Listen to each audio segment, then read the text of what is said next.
Primera de Corintios. Hemos estado estudiando Primera de Corintios, capítulo 9. Y teníamos hoy un versículo de memoria. ¿Alguien se lo aprendió? Ay, mira qué bueno. ¿A la voz de 3? ¿A la 1? ¿A las 2? ¿Y a las 3?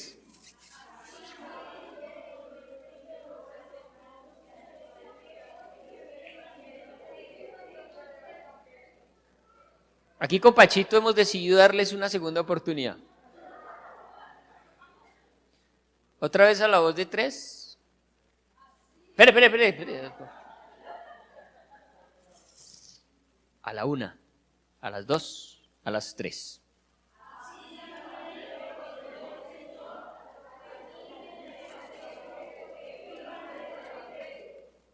Ya sé cuál es el problema. Que no tenemos la misma versión de la Biblia. Parece ser que unos tienen una versión y otros otra. Pero bueno, se lo aprendieron. Así también ordenó el Señor a los que anuncian el Evangelio, que vivan del Evangelio. ¿Dónde lo ordenó el Señor? Ustedes ven ahí en su Biblia, despuesito de ese versículo dice Mateo 10:10. ¿Sí? En una esquinita, ¿lo ven? Mi Biblia lo trae, pues las Biblias buenas lo traen. Mateo 10:10 y Lucas 10:7. Acompáñenme a Lucas 10:7. ¿A qué se refiere el apóstol Pablo cuando habla de Jesús dando esta orden? Lucas 10:7. No hemos orado.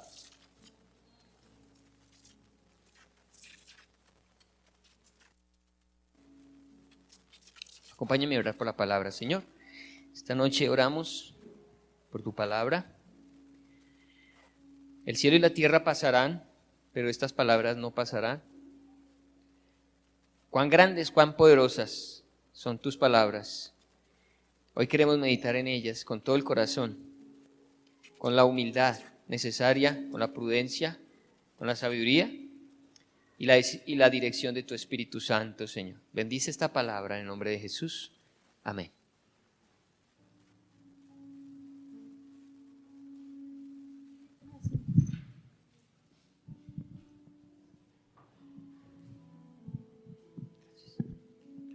Sí.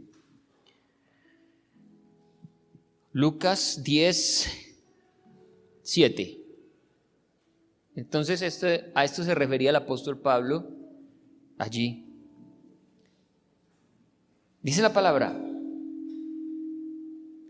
y posad en aquella misma casa, comiendo y bebiendo lo que os den, porque el obrero es digno de su salario. No os paséis de casa en casa. Según ese versículo, ¿en qué consiste el salario para quienes estaban llevando el evangelio en ese momento? ¿Qué leen ustedes allí?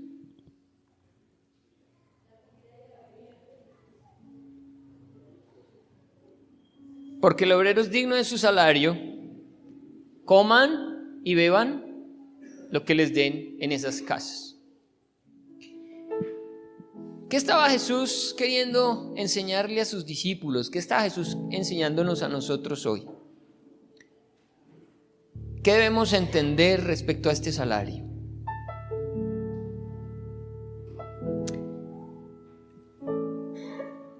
Como lo dijimos hace poco, el domingo, hemos visto muy malos testimonios acerca de quienes han predicado el evangelio por ganancia. Hombres y mujeres que, con el afán de enriquecerse, han predicado el evangelio. Y la Biblia no es ajena a esa inclinación del corazón del hombre, al riesgo que existe en usar el evangelio como fuente de ganancia. Entonces acompáñeme, ahorita tenemos que volver a este texto, que lo debemos explorar un poquito más. Pero el apóstol Pablo y el Señor Jesús están apuntando hacia algo muy importante que tiene que ver con no usar el evangelio como fuente de ganancia. Cuando Jesús les habla a ellos de que se conformen con la comida que les den, Jesús está guardando el corazón de ellos para que su motivación sean las almas y no el dinero. Porque yo sé que cualquiera no trabajaría solo por comida y bebida, porque no solo comemos y bebemos, también necesitamos buenos micrófonos que no hagan bulla. También necesitamos ingenieros de sonido que cuadren los micrófonos para que no hagan bulla. ¿Sí? Sí. Ahí mejoró.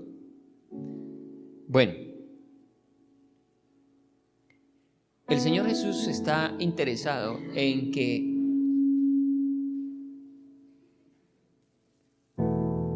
el evangelio sea predicado sin ruidos, en que el evangelio sea predicado con una motivación correcta, las almas, donde Jesús les diga: vaya, prediquen y aprovechen y pidan y quítenle a la gente y apropiense de lo que encuentren y exijan. Si Jesús hubiera enviado gente así, el evangelio no hubiera llegado hasta nuestros días. Eso se hubiera quedado allá, hubiera sido un negocio. Pero a lo largo de todos estos 2000 años, así como ha habido gente que lo ha usado para enriquecerse, también ha habido gente dispuesta a morir y que han muerto por el evangelio. Acompáñame entonces a 1 Timoteo 6:5.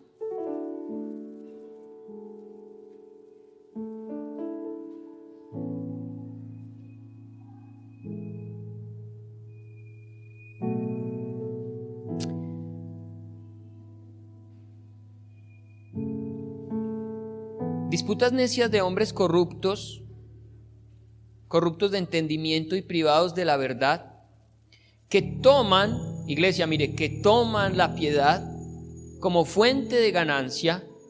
Apártate de los tales. El apóstol es consciente que existirían hombres que verían en la religión una fuente de ganancia. He escuchado, así en chiste y todo, gente que le dice a uno: oiga, usted que es pastor, ¿por qué no alquilamos un garaje y montamos una iglesia? Usted predica y partimos ganancias. Muchas iglesias se han formado así, de conversaciones de personas que dicen que montar una iglesia es un negocio y se aprovechan de la gente. Es una realidad, iglesia. Pero el apóstol Pablo está diciendo que debemos cuidarnos y apartarnos de aquellos que usan las cosas del Señor como fuente de ganancia. Incluso hay quienes empezaron bien, pero se dejaron tentar. Mire lo que dice el versículo, leamos desde el 7. Dice: porque nada hemos traído a este mundo y sin duda nada podremos sacar. Así que teniendo sustento y abrigo, estemos contentos con esto. ¿Qué dice el apóstol Pablo que debe tener un obrero del evangelio? Sustento y abrigo. Y con eso debe estar contento. Es decir, debe tener un lugar donde vivir. Una vivienda, sea propia o en arriendo. Y debe tener que comer, de qué alimentarse. Eso debería bastarnos. Pero pasa algo, dice: porque los que quieren enriquecerse caen en tentación y lazo y en muchas codicias necias y dañosas que hunden a los hombres en destrucción y perdición. Porque raíz de todos los males es el amor al dinero, el cual codiciando algunos se extraviaron de la fe y fueron traspasados de muchos dolores.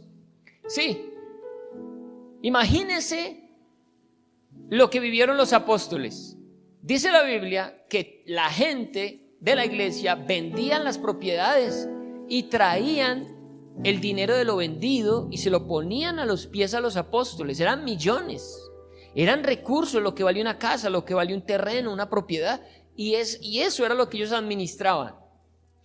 Donde ellos no hubieran sido enseñados por Jesús, cuando los envió y les dijo: ustedes deben estar contentos con tener sustento y abrigo, ellos quizás hubieran podido perder su corazón allí, enfrente de las riquezas que ponían a administrar. Pero ellos fueron fieles, según el testimonio bíblico, y usaban esos recursos para ayudar a los necesitados de la iglesia, para el funcionamiento de la iglesia. Pero no se apropiaron de esos recursos para usarlos para ellos. Sin embargo, la tentación existe. Mire lo que dice también el apóstol Pablo. Este es el apóstol Pedro, en 2 de Pedro 2, del 1 al 3.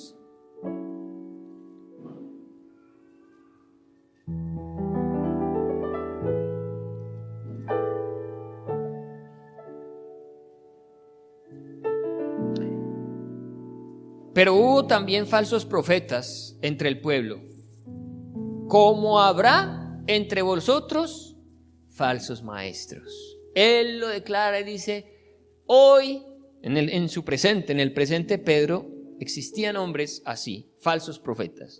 Pero dice: y en el futuro, o sea, en este futuro, habrá entre vosotros falsos maestros que introducirán encubiertamente herejías destructoras, y aún negarán al Señor que los rescató, atrayendo sobre sí mismos destrucción repentina, y muchos seguirán sus disoluciones, por causa de los cuales el camino de la verdad será blasfemado, y por avaricia harán mercadería de vosotros con palabras fingidas. Sobre los tales ya de largo tiempo la condenación no se tarda y su perdición no se duerme. Quizás hoy en día lo que tenemos en nuestra escena cristiana evangélica es una gran cantidad de hombres con una gran cantidad de recursos, manejando unos recursos impresionantes, pero enseñando falsas doctrinas, alejando a las personas del evangelio, de la verdad del evangelio. Y el Señor y el apóstol Pablo, inspirado por el Espíritu Santo, dijo que antes de la venida del anticristo, la iglesia tendría que vivir este periodo que estamos viviendo. La iglesia tendría que apostatar, tendría que apartarse de la verdad, y lo ha hecho por los recursos. Hoy en día la iglesia es muy poderosa económicamente. Ustedes han visto lo que acumulan muchas iglesias. Y lo que nos viene a nuestros oídos no es que están predicando la palabra de verdad, están engañando. Por millones están siendo engañados. Pero nosotros debemos guardar la doctrina, y como pastores debemos estar contentos con lo que tenemos, con el sustento, con el abrigo. Fue más dura la palabra que el Señor Jesús le dio a los apóstoles y a los 70 cuando los envió. Ustedes se van a contentar con que les den comida y bebida. El corazón del que lleva la palabra del Señor tendrá que ser probado a ese nivel. Para eso, para comprobar si realmente lo hace por amor al dinero o por amor a las almas. La evangelización. Y ese es el tema en el que queremos que gire todo esto, la evangelización. Por eso nos vamos a regresar a Lucas, y vamos a mirar el contexto de ese versículo en el que Jesús les dijo: su salario es comer y beber lo que les den en las casas donde ustedes van a predicar.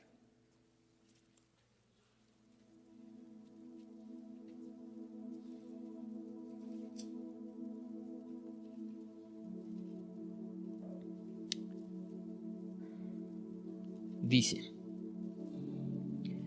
Lucas 10, el título que tengo aquí en la Reina Valera es Misión de los 70. no son los mismos 12 apóstoles o 12 discípulos, no. El Señor envió 2 grupos. El primer grupo fueron los 12 y les dijo: vayan, yo les doy potestad a ustedes de que prediquen el evangelio, oren por los enfermos sanarán, oren por los endemoniados, los demonios saldrán, oren por los muertos, resucitarán. Lleven el mensaje. Y ellos lo hicieron así, los 12 fueron los primeros en salir. Pero el Señor después mandó a 70. ¿Por qué? Porque el evangelio no es solo para los 12. Predicar el evangelio no es solo responsabilidad de los pastores, es responsabilidad de todos nosotros. Todos nosotros hemos sido llamados a predicar el evangelio. ¿Por qué solo 70? Miren, si usted se devuelve un poquito ahí, en Lucas, devuelva un poquito la hoja a Lucas 9:10. Dice alimentación de los 5,000. Y usted se va a dar cuenta que en ese momento a Jesús lo estaban siguiendo 5,000 varones, sin contar mujeres ni niños, lo que fácilmente podría ser un número de 20,000. Quizás la multitud que en ese momento estaban rodeando a Jesús y escuchándolo por 3 días, era una multitud de 20,000. Y la pregunta es: ¿y por qué solo envió 70? ¿Dónde está la otra gente? Pues la otra gente solo están por lo que Jesús les da. Solo estaban porque Jesús multiplicó los peces y los panes. Porque mucha gente sigue a Jesús por lo que Él da y no por lo que Él es. ¿Qué porcentaje es de 5,000? 70. Muy poquito, muy bajito. Jesús solo contaba con 70. Su ministerio para ese momento eran 70 y ya se le estaba acabando el tiempo, porque según el contexto, Él predicó en Galilea, en el mar de Galilea, al norte de Jerusalén, al norte de la tierra de Canaán. Jesús desarrolló su ministerio, no en Jerusalén. Él lo vino a desarrollar en Jerusalén los últimos días. Y es ahí cuando Él decide ya descender a Jerusalén, porque su tiempo se le cumplió. Él sabe que tiene que ir a Jerusalén a morir.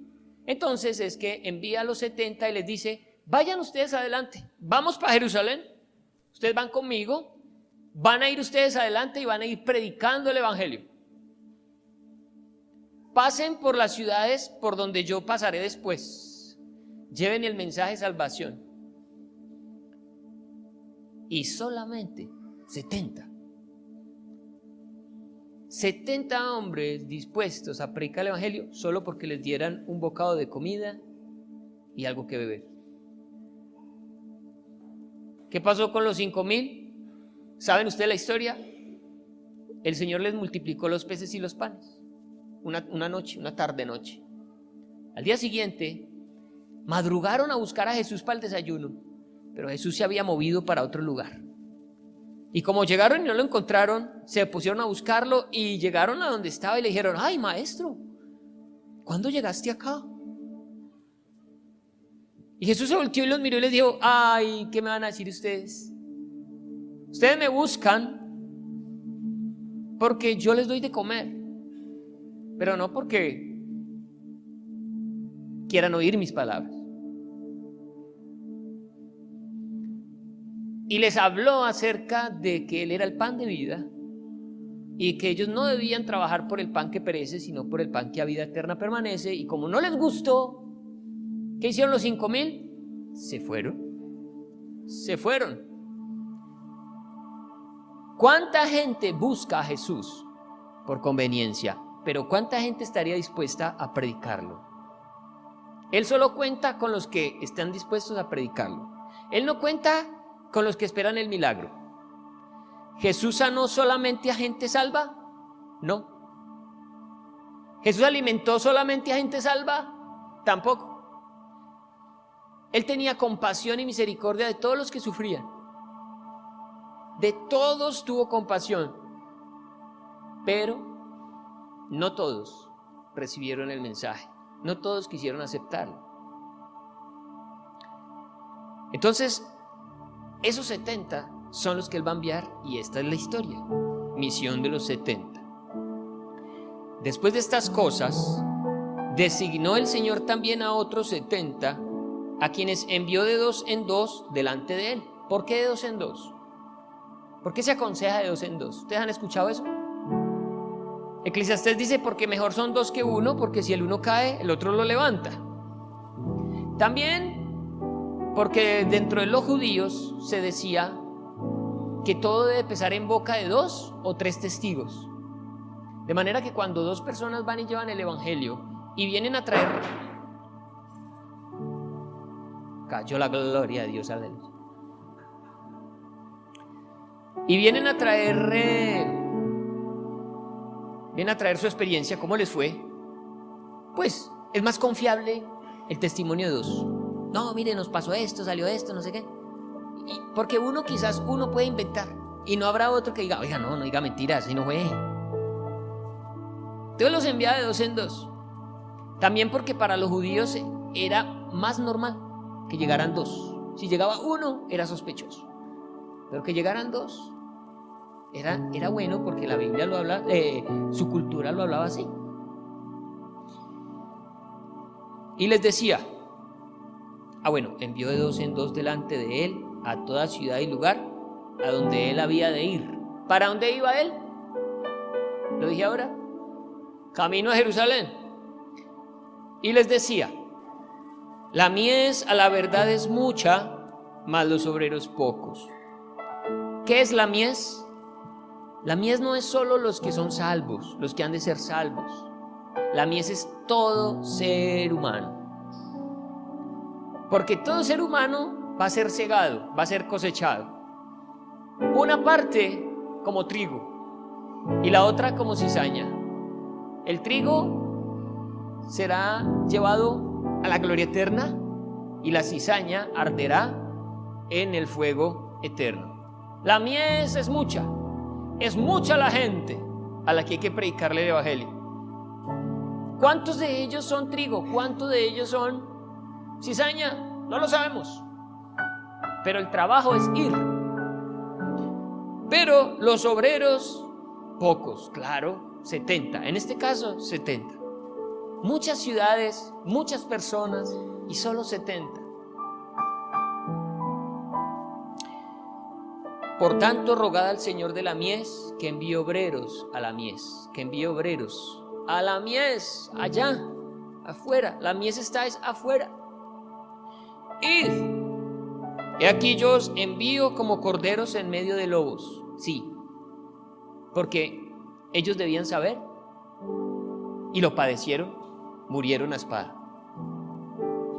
Los 12 apóstoles, sacando a Judas y a Juan, que murió de viejito. El resto murió a espada. Los mataron. Y no solo ellos fueron mártires, muchísimos. Probablemente de estos 70, quizás todos también fueron mártires. Tuvieron que dar la vida por el evangelio. Yo los envío como corderos en medio de lobos. Para nosotros quizás también hay peligros hoy en día a la hora de predicar. Cada día salen leyes, nos pueden llegar a prohibir predicar en sitios públicos, nos pueden llegar a prohibir muchas cosas. Bueno, la verdad es que el evangelio afuera es para muchas personas algo que no se debe dejar predicar y seremos perseguidos. Luego les dijo, no llevéis bolsa, ni alforja, ni calzado, y a nadie saludes por el camino. Bueno, lo primero es, no lleven posesiones, no se preocupen, no se preocupen por lo que van a comer en el camino. Vaya, y no saluden a nadie significa, no se detengan, porque es que los judíos tenían costumbres muy tenaces. Si en el camino usted se encontraba con un judío, usted no le podía decir, ¿qué hubo, hermano? ¿Qué más? ¿Todo en la familia? Bueno, chao, nos vemos. Le tocaba quedarse un rato. Tenía que participar con él, toda una ceremonia, una cosa que hacían los judíos cuando se encontraban. Y Jesús les dijo, no saluden a nadie, no hay tiempo, sigan. No pierdan el tiempo en cosas que no valen la pena. Vayan, prediquen. En cualquier casa donde entréis, primeramente decid: paz sea a esta casa. Y si hubiere allí algún hijo de paz, vuestra paz reposará sobre él, y si no, se volverá a vosotros. Si hubiere allí algún hijo de paz. Voy a dejar ese pedacito para el final si nos alcanza el tiempo. Lo de hijo de paz. Y llegamos al versículo con el que iniciamos. Y posad en aquella misma casa, comiendo y bebiendo lo que os den, porque el obrero es digno en su salario. No os paséis de casa en casa. Y ahí es en donde el Señor les prueba el corazón. Miren, muchachos, ustedes van a hacer todo este trabajo y todo este servicio solamente esperando la comidita. No hay más. Y ojo, no se pasen de casa en casa. ¿Qué significaba eso?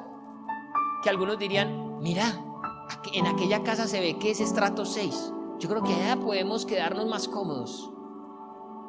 Y de repente iban y como no los atendían bien, se pasaban para otra casa. Y de pronto, como el colchón estaba muy duro, mejor para otra casa. Y de pronto, como la comida allá no era tan buena, vámonos para otro lado. No, les dijo el Señor, no se pongan a escoger. No piensen en su comodidad.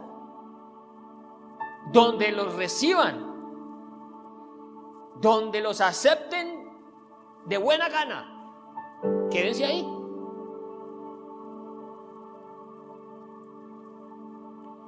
En cualquier ciudad donde entréis y os reciban, comed lo que os pongan delante. El Señor sabía que así como podían llegar a una casa judía, podían llegar a una casa gentil. Y la probabilidad de que llegaran a una casa gentil y los dejaran entrar era mayor que en una judía. Porque los gentiles estaban recibiendo el evangelio más fácilmente que los mismos judíos. Por lo tanto, el riesgo de que les sirvieran chicharrón, ¿sabes que los judíos no comen chicharrón? Que les sirvieran chicharrón era muy alto. Y el Señor les dijo: lo que les pongan, cómanselo. Porque Él ya les había dado una enseñanza en el pasado. En Marcos 7. Ponga el dedito ahí en Lucas.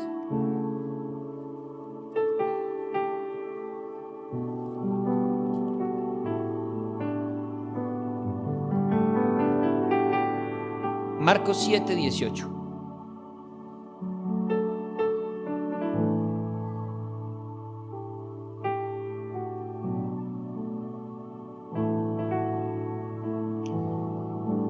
Les dijo: ¿también vosotros estáis así sin entendimiento?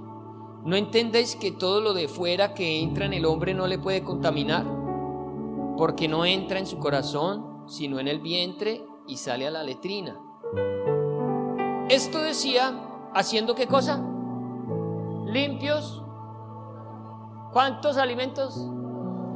Todos. Ellos ya sabían eso. Y por amor al evangelio iban a renunciar a todas esas normas judías. Y si les servían algo que un judío no comía, ya el Señor les había dicho: cómanselo.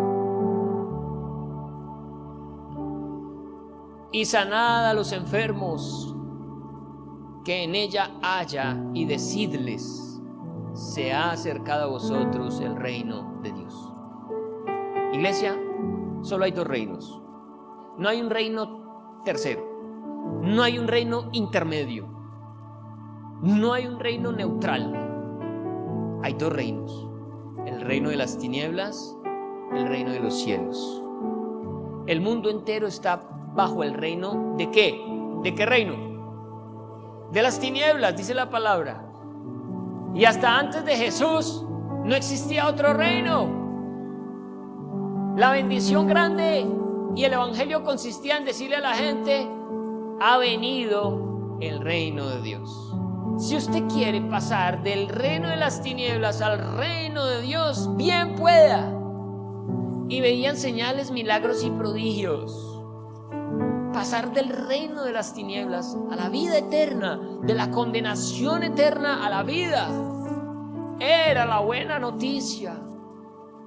Era lo que ellos debían predicar. Hay un reino de vida. No hay un reino medio, iglesia. Porque puede decir alguien, no, yo no soy de Satanás, pero tampoco soy de Dios. No creo en Dios, o no soy de esa religión. No, yo me quedo aquí, en este punto. Déjeme decirle, ese punto, si en ese punto no está Jesús, ¿qué reino es? De las tinieblas. No existe otro más de esos dos reinos. Pero así como el Señor les dijo, prediquen la buena noticia, prediquen la salvación, prediquen que hay vida eterna, también prediquen que hay un juicio. Usted debe predicar dos cosas, iglesia. Usted debe predicar el reino de los cielos, las buenas nuevas de salvación. Pero aquellos que rechazan el reino de Dios por mandato de Jesús, se les tiene que decir entonces que sobre ellos vendrá un juicio. Eso también hay que predicarlo. Dice la palabra: mas en cualquier ciudad donde entréis y no os reciban, saliendo por sus calles, decid: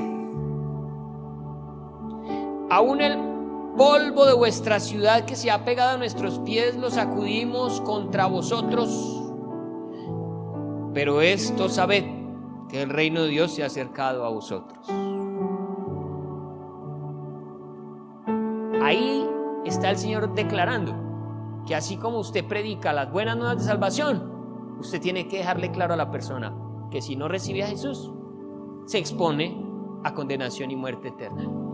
Usted no puede dejar a la persona así como si Jesús fuera una opción. Bueno, no te interesó Jesús. Bueno, de pronto te interese Buda, de pronto te interese Mahoma, de pronto te interese. No quisiste oír la voz de Dios, no quisiste aceptar a Jesús. Tengo que decirte entonces que vas a condenación y muerte eterna.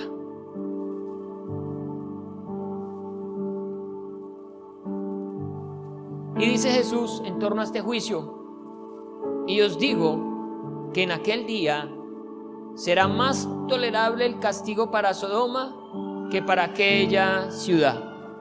¿Saben? El Señor está diciendo que el castigo tiene niveles.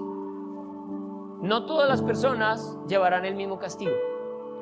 Las personas que escuchando el Evangelio se nieguen a recibirlo, recibirán mayor condenación que las que no lo escucharon.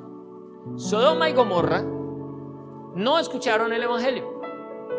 Sodoma y Gomorra fueron ciudades caracterizadas por un alto nivel de pecado homosexual, y sobre ellos vino un juicio de Dios y perecieron, y al final de los tiempos serán juzgados. Pero en el juicio final, dice el Señor, esa ciudad de Sodoma y de Gomorra no recibirá el castigo tan fuerte como las ciudades a las que ustedes van a entrar, les van a predicar el Evangelio y lo van a rechazar. Por eso es tan grave cuando las personas conocen de Jesús y lo rechazan. Se aumenta el juicio sobre la vida de las personas. Cuando nosotros llevamos el mensaje, estamos poniendo un juicio sobre la vida de las personas. Pero Jesús lo pidió. Él dijo, hay que hacerlo así. Dijo, y este evangelio será escuchado en todo el mundo y después vendrá el fin. Todo el mundo tiene que escucharlo. Nuestro trabajo es darlo a conocer. Sea que lo acepten o sea que lo rechacen, nuestro trabajo es darlo a conocer.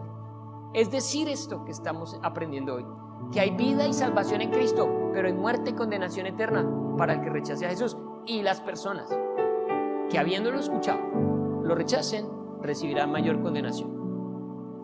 ¿Qué me opina entonces de aquellos que se sentaron en una iglesia, Semanalmente se escucharon todos los sermones y sus vidas nunca cambiaron. Nunca le entregaron su vida a Cristo. ¿Qué clase de juicio recibirán? Recibirán mayor condenación. Es muy serio cuando usted y yo nos sentamos a escuchar la palabra de Dios, porque técnicamente acumulamos juicio cuando no hemos entregado nuestra vida verdaderamente a Cristo. Luego dice en el versículo 13: ay de ti, Corazín, ay de ti, Betsaida. Corazín y Betsaida son ciudades que están en Galilea. Recuerden, lo dije ahora, Jesús comenzó su ministerio en Galilea. Los discípulos eran de Galilea, por eso los llamaban varones galileos.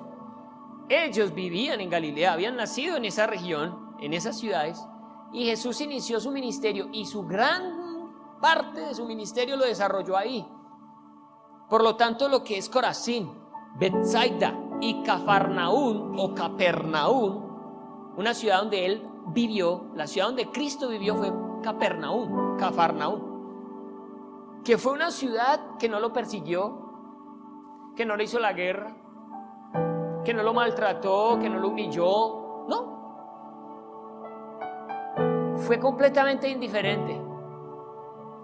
Pero ¿qué dice Jesús de esa ciudad? Lea conmigo lo que dice acerca de esas ciudades que tuvieron el testimonio. Ay de ti, Corazín, ay de ti, Betsaida, que si en Tiro y en Sidón. Ahora, Tiro y Sidón, ciudades fenicias.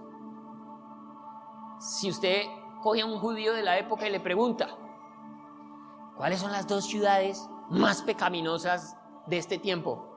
Ellos hubieran dicho Tiro y Sidón. Y si les hubieran preguntado, ¿y las ciudades antiguas más pecaminosas? Ellos hubieran dicho Sodoma y Gomorra.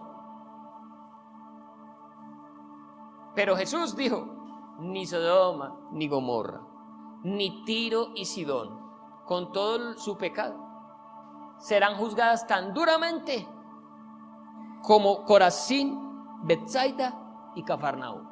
Dice que si en Tiro y en Sidón se hubieran hecho los milagros que se han hecho en vosotras, tiempo ha que sentadas en silicio y ceniza se habrían arrepentido. Por tanto, en el juicio será más tolerable el castigo para Tiro y Sidón que para vosotras.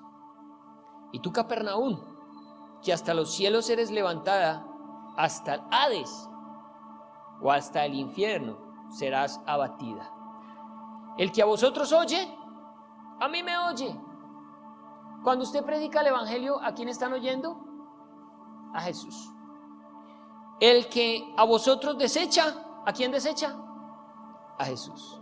Y el que me desecha a mí, desecha al que me envió. Usted es la voz de Cristo en la tierra. Cristo no va a usar a nadie más que a nosotros. Él no va a usar ángeles. Él nos va a usar a nosotros. Nos entregó a nosotros esa tarea. Usted es la voz de Cristo en la tierra. No se preocupe si lo rechazan. Fresco, usted cumpla. ¿Lo van a rechazar? Seguramente más rechazos que aceptaciones. Pero es nuestra labor. Bien, quiero terminar con eso del Hijo de Paz y con un ejemplo muy claro que dejó el apóstol Pablo acerca de limpiarse el polvo. Hay un texto que combina ambas cosas, el Hijo de Paz y los que no son hijos de paz, de los que hay que limpiarse el polvo de esa ciudad. Acompáñenme a Hechos 13.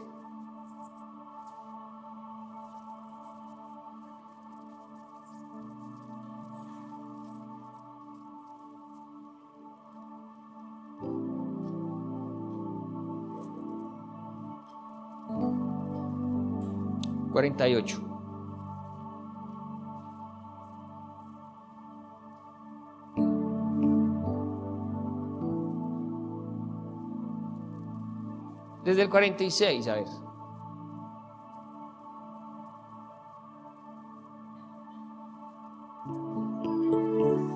Entonces Pablo y Bernabé, hablando con denuedo, dijeron: a vosotros a la verdad era necesario que se os hablase primero la palabra de Dios, mas puesto que la desecháis y no os juzgáis dignos de la vida eterna, he aquí nos volvemos a los gentiles. El apóstol Pablo está diciendo: hay judíos, ustedes nos rechazaron, ustedes rechazaron el evangelio, ustedes no se consideraron dignos de la vida eterna. Pero el apóstol no se puso a llorar. Yo, listo, nos vamos para los gentiles. ¿Quiénes son los gentiles? Los que no son judíos, los que tenían otra religión, los que no habían nacido en Jerusalén, los que no habían nacido en Judá, los que no eran del pueblo de Jesús, los que, como usted y como yo, gentiles. Porque así nos ha mandado el Señor diciendo, amén, nos ha mandado, amén. Te he puesto para luz de los gentiles, a fin de que seas para salvación hasta lo último de la tierra. Los gentiles, oyendo esto, se regocijaban y glorificaban la palabra del Señor, y creyeron todos los que estaban ordenados para vida eterna. Y es ahí donde quiero hacer este énfasis: los hijos de paz, los que están ordenados para vida eterna. La Nueva Traducción Viviente, Pastor Diego, si no estoy mal, dice a todos los que estaban, me olvidó, pero me gusta más como lo dice ahí, lo podemos entender mejor. ¿Y sabes? ¿Sabes? Sí, ahí está, mírenlo.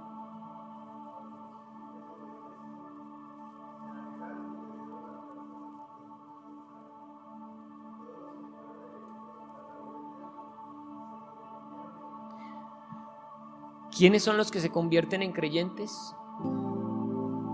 Los que están elegidos. Jesús les dijo: ustedes van a entrar a las ciudades y van a tocar puertas, y en esas puertas va a haber una gente muy especial, los hijos de paz. Es gente elegida.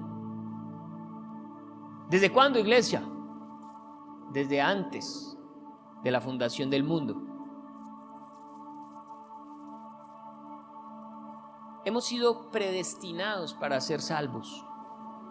El Señor nos predestinó, determinó quiénes irían a ser salvos. Y hay un libro donde están inscritos los nombres de todos los que han de ser salvos. Y cuando aquellos que son elegidos escuchan el mensaje de salvación, se ven seriamente atraídos por él. Se ven, la palabra, irresistiblemente atraídos por la palabra, por el mensaje. Por lo tanto, usted le va a predicar a muchos que sencillamente van a rechazar. Pero le garantizo que hay hijos de paz a donde usted vaya, el que menos usted espere. No existe ninguna fórmula para nosotros saber quién es y quién no. No nos es permitido saber quién sí y quién no. El mensaje es: prediquen. Pero deben saber que hay unos que ya han sido escogidos. Ay, pero qué injusto es Dios. ¿Qué criterio usó para decir quién se salva y quién no?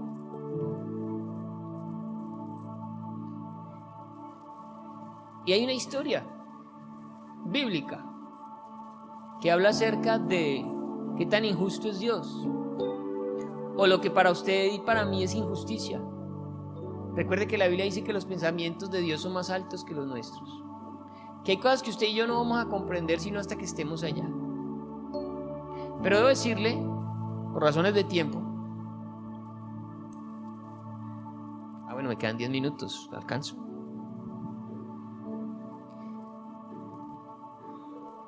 Que el Señor no está haciendo ninguna injusticia cuando decide salvar a alguien. Porque partamos del hecho principal, y es que todos estamos destituidos de la gloria de Dios. Ese es el hecho. Ese es el punto. Con toda justicia eterna, ningún ser humano merece ir al cielo. Pero hay algo que se llama la gracia de Dios. Y Él dice, bueno, pues si todos se van a echar a perder, yo quiero salvar a algunos. Él no está condenando a nadie. Ya estamos condenados. Pero Él decidió salvar a algunos por el Evangelio. Y si usted es uno de ellos, usted tiene que agradecerle a Dios que Él lo salvó a usted. No por obras, no por nada que usted hubiera hecho, porque usted es igual que cualquier otro ser humano, igual de pecado. Pero extrañamente Dios lo eligió a usted. Extrañamente. Y acompáñeme a ver la injusticia, lo que Dios llama, lo que el hombre llama injusticia y lo que Dios llama justicia en torno a esto. Acompáñeme a Mateo capítulo 20.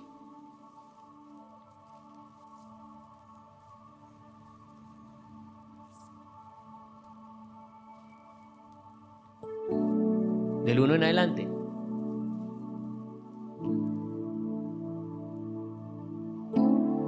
Porque el reino de los cielos es semejante a un hombre, padre de familia, que salió por la mañana a contratar obreros para su viña. Hágame un favor, Mauricio, veámoslo en la Nueva Traducción Viviente, porque aquí maneja horas que nosotros no conocemos, la hora tercera, la hora sexta. Lo vamos a pasar a nuestro sistema horario para que podamos entender. Este es. El reino de los cielos es como un propietario que salió temprano por la mañana con el fin de contratar trabajadores para su viñedo. Primera pregunta, iglesia. Esos hombres que están imagínense lo que están en la plaza de Mercado, en la Plaza de Bolívar, no sé, parqueados esperando que alguien, ¿ha visto la gente parqueada con camioneta esperando que alguien vaya, que le haga un trasteo? Ellos están ahí, se les puede ir el día entero y nadie contratarlos. Igual están estos señores ahí, madrugaron, llegaron a esa esquina, esperando a ver si alguien los llama a trabajar. Pregunto, los que están ahí, ¿están ganando plata por estar ahí?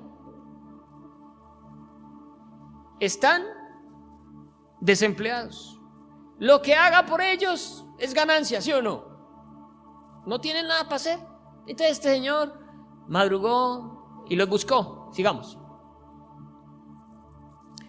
Acordó pagar el salario normal de un día de trabajo y los envió a trabajar.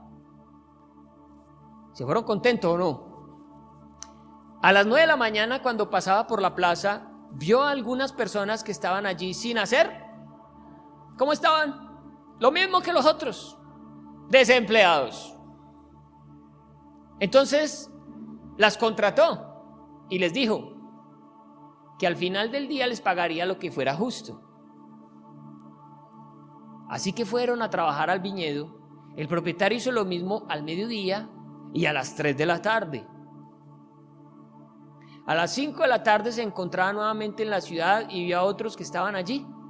Les preguntó, ¿por qué ustedes no trabajaron hoy? Ojo, mire, a las 5 de la tarde. ¿A qué horas termina el horario de oficina? A las 6. A estos se les fue el día. Estos ya a las 5, ¿qué dijeron? No, ya perdimos el año. No hay nada que llevar a la casa hoy. Aguapanelita con media arepa. Y mañana veremos qué pasa. A las 5 de la tarde se encontraba nuevamente en la ciudad y vio a otros que estaban allí y les preguntó, ¿por qué ustedes no trabajaron hoy? Ellos contestaron, pues porque nadie nos contrató. El propietario les dijo, entonces vayan y únanse a los otros en mi viñedo. ¿Qué dijeron ellos? No, pues aunque sea 1 hora, cualquier cosa para completar ahí para la comida. Se fueron a trabajar. Y pasó esto. Aquella noche le dijo al capataz que llamara a los trabajadores y les pagara, comenzando por los últimos que había contratado, o sea, los que fueron ¿a qué horas? A las 5 de la tarde. Les iban a pagar lo justo. Cuando recibieron su paga, los que habían sido contratados a las 5 de la tarde, cada uno recibió el salario por una jornada completa. Les pagó como si hubieran ido desde las 6 de la mañana. Les pagó todo el día. Cuando los que habían sido contratados primero llegaron a recibir su paga, supusieron que recibirían más. No, pues dijeron, no, pues si a estos que trabajaron 1 hora les dieron lo de todo un día, ¿cuánto nos van a pagar a nosotros? Pero a ellos también se les pagó el salario de un día. ¿Y qué pensaron? ¿Eso es injusto? ¿Cómo así que nosotros trabajamos todo el día y estos que trabajaron 1 hora le van a dar lo mismo que nosotros? Y así, cuando recibieron la paga, protestaron contra el propietario. Aquellos trabajaron solo 1 hora y sin embargo se les ha pagado lo mismo que a nosotros que trabajamos todo el día bajo el intenso calor. Vea, es que a nosotros nos tocó más duro. Él le respondió a uno de ellos, amigo, no he sido injusto. ¿Acaso tú no acordaste conmigo que trabajarías todo el día por el salario acostumbrado? ¿Y qué tuvo que responder?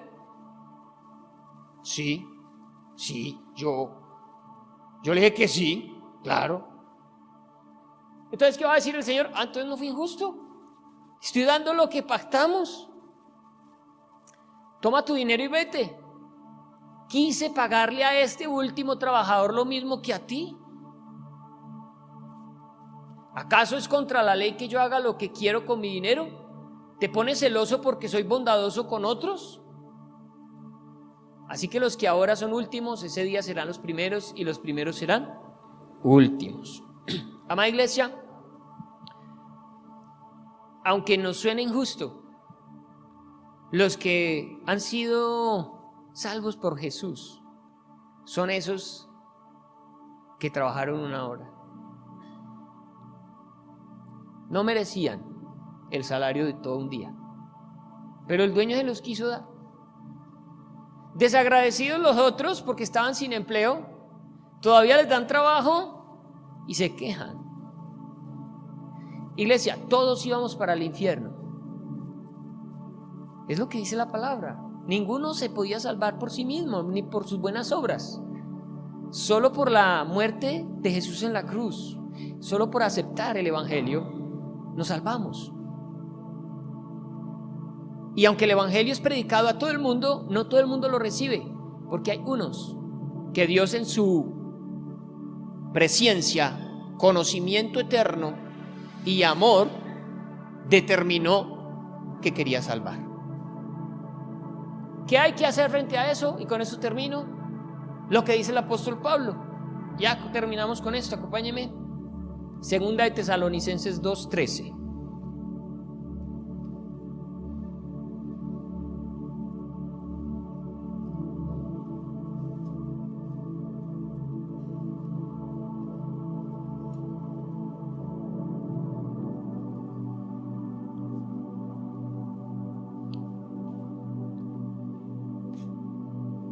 En la versión normal.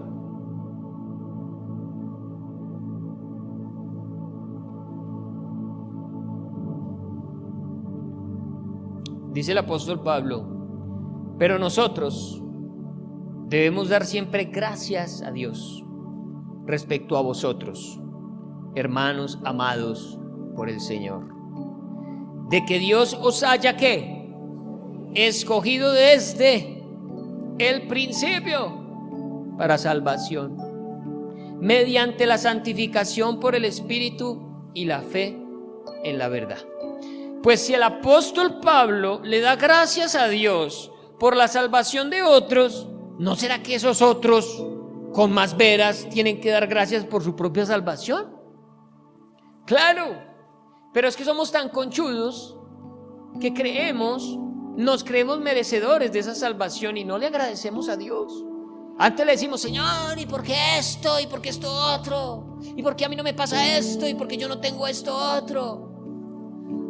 Cuando el destino suyo y mío era la muerte eterna, era el infierno, usted está ahí tranquilo porque usted no conoce el infierno. Usted no sabe de qué se trata una eternidad en el infierno. Pero por la evidencia bíblica, usted no tiene otra razón distinta para darle gracias a Dios, que Él lo eligió, lo escogió, porque a Él le agradó, le dio la gana de que usted fuera salvo.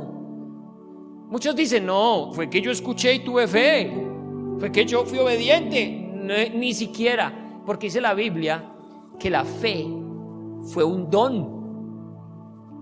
Le permitió creer, porque si ni siquiera Dios le da ese permiso, usted ni siquiera cree. O sea, todo cuanto hemos recibido es por gracia. Usted es salvo hoy, no porque usted sea buena gente, ni haya hecho nada bien. Es porque Dios dijo: lo quiero aquí por la eternidad, punto. Iglesia, y ese porcentaje de gente escogida es poca, no es la gran mayoría. Extrañamente son pocos los que reciben y aceptan el mensaje de salvación. Y el Señor nos encargó a nosotros ir por ellos, ir a hablarles. Y el Espíritu Santo, por favor, recordemos la obra de dos cosas ahí muy importantes: mediante la santificación por el Espíritu Santo y la fe en la verdad. ¿Quién obra primero? El Espíritu Santo. Cuando usted llega, el que aparece ahí no es su sabiduría, su capacidad para evangelizar, su inteligencia. Es el Espíritu Santo. Donde el Espíritu Santo no llegue, usted le puede hablar a esa persona hasta en japonés, puede usar todos los recursos y esa persona jamás creer. Nunca.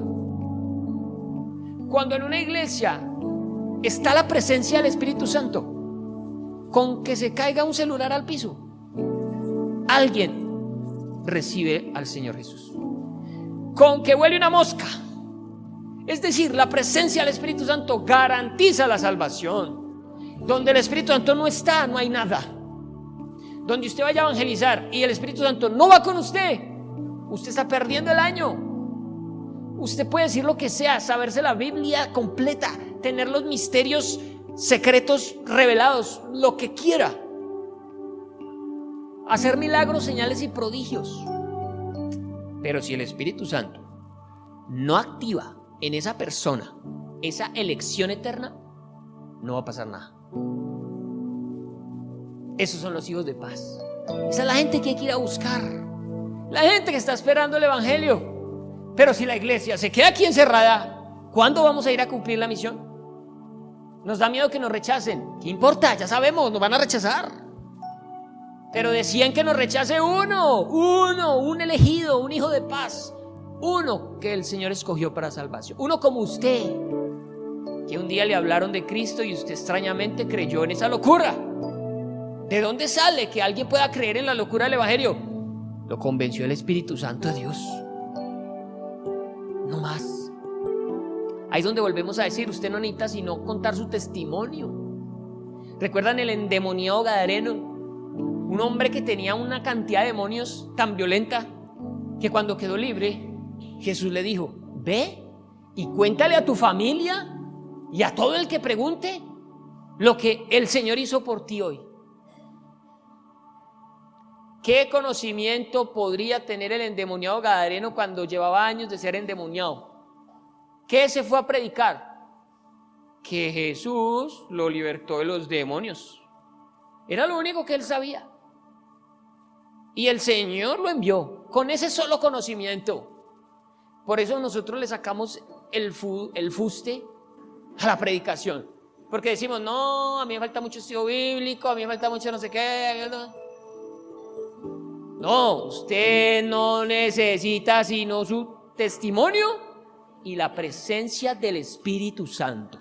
Si usted es salvo, si el Espíritu Santo de Dios mora en usted, donde usted vaya, irá a la presencia del Espíritu Santo y convencerá al que tenga que convencer. Pero hablemos, demos buen testimonio, prediquemos, cumplamos la labor, hagámoslo. Y dele gracias a Dios, porque extrañamente usted hoy va camino al cielo, cuando su destino normal y natural era el infierno. Es suficiente razón para cada día decirle, Señor, gracias. No le dé gracias por un día más de vida, porque es que las cosas buenas empiezan es cuando nos morimos. Señor, gracias, porque mi nombre está escrito en el libro de la vida.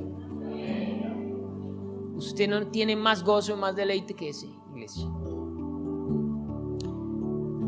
Y todo el que tiene esa conciencia predicará el evangelio por un bocado de pan, por una guapanela, no esperando que le pague una millonada. Simplemente lo hará porque tiene tanta gratitud en su corazón y porque sabe que Dios lo comisionó, que hay una gente elegida por Él que necesita ser salva. Pongámonos de pie.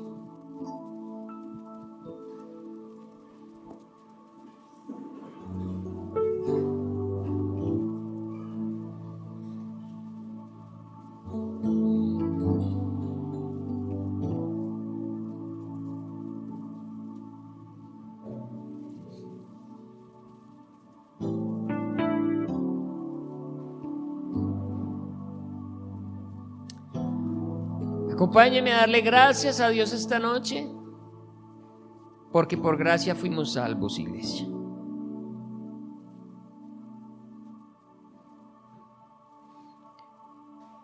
Él nos conoció antes de la fundación del mundo. Qué tremendo, qué tremendo. Él sabía quién era usted antes de que el mundo existiera.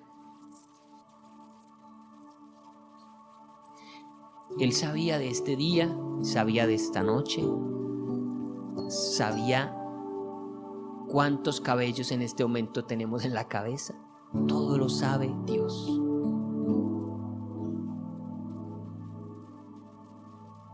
Y extrañamente, en esa lista estábamos nosotros.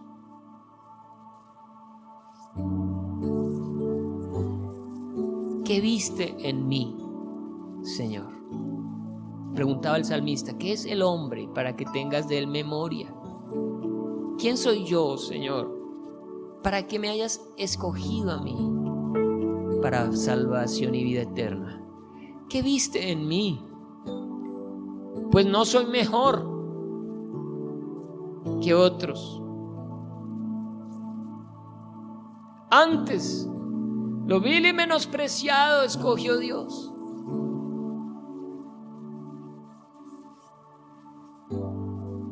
No éramos lo más importante sobre esta tierra. No éramos los más famosos, los más bonitos, los más billetudos, los más importantes. Éramos quizás los de menos. Pero a Él le plació. A Él le plació tu salvación.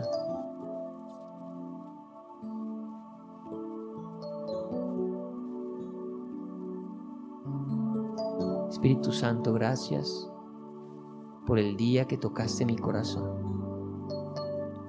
Espíritu Santo, gracias por el día que me convenciste de mi condición de pecado, por el día que me hiciste comprender que necesitaba un Salvador, que solamente a través de Cristo yo podía heredar la vida eterna. Espíritu Santo, gracias porque metiste tu mano en lo profundo de mi ser para hacerme cambiar, para hacerme entender. Me convenciste de pecado, de justicia, de juicio. Espíritu Santo, gracias por estar en esta casa y lo que haces en medio de nosotros. Hoy entendemos que tenemos una urgencia y es prepararte este lugar cada día para que hagas tu obra de salvación. No queremos ser tropiezo para la salvación de otros, ni queremos contristarte como iglesia para evitar que te muevas en esta casa, tocando vidas, transformando corazones, cambiando familias, liberando personas, sanando cuerpos. Espíritu Santo de Dios, nosotros entendemos que si tú no estás aquí, estamos perdiendo nuestro tiempo. Espíritu Santo, hoy sabemos que si tú no vas con nosotros afuera, si tú no acompañas nuestras palabras y nuestro testimonio, de nada servirá. Espíritu de Dios, queremos darte el lugar de honra que mereces en esta iglesia y en cada vida, Señor. Queremos adorarte, queremos honrarte, no queremos contristarte y queremos que nos respaldes, Espíritu Santo. Respáldanos porque la obra es mucha, los obreros pocos.